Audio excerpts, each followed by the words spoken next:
ஜெர்மனியில் கிராபென்சலில் வசிக்கும் ஒரு தம்பதியினர் தங்களது வாடகை வீட்டை விட்டு உடனடியாக வெளியேற வேண்டும் என ஃபர்ஸ்ட் அண்ட் ஃபால்ப்ரூக்கில் உள்ள ஒரு நீதிமன்றம் தீர்ப்பளித்துள்ளது. குறித்த தம்பதியினரான அயோனல் எஸ் மற்றும் புளோரன்டினா யூ ஆகியோர் 2024ஆம் ஆண்டின் இலையுதிர் காலத்திலிருந்து மாதத்திற்கு 3000 யூரோக்கள் வாடகை என்ற அடிப்படையில் வீடொன்றை பெற்றனர். ஆனால் பல மாதங்களாக அவர்கள் வாடகையை செலுத்தவில்லை என்று தெரிவிக்கப்படுகிறது. இந்நிலையில் அவர்களை நீதிமன்றில் முற்படுத்திய வீட்டு உரிமையாளர் வழக்கில் வெற்றி பெற்றார்.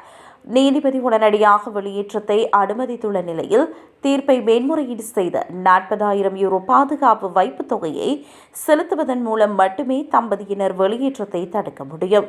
அத்துடன் செலுத்தப்படாத வாடகைக்கு சுமார் 6,000 யூரோக்களை செலுத்தவும் நீதிமன்றம் உத்தரவு பிறப்பித்தது.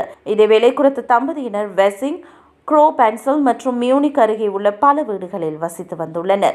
அப்போதும் அவர்கள் வாடகை செலுத்த தவறியதற்காக அந்தந்த வீட்டு உரிமையாளர்கள் தெரிவிக்கின்றனர். அவர்களால் வீட்டு உரிமையாளர்களுக்கு ஏற்பட்ட மொத்த இழப்பு 1,00,000 யூரோக்கள் வரை இருக்கலாம் என மதிப்பிடப்பட்டுள்ளது.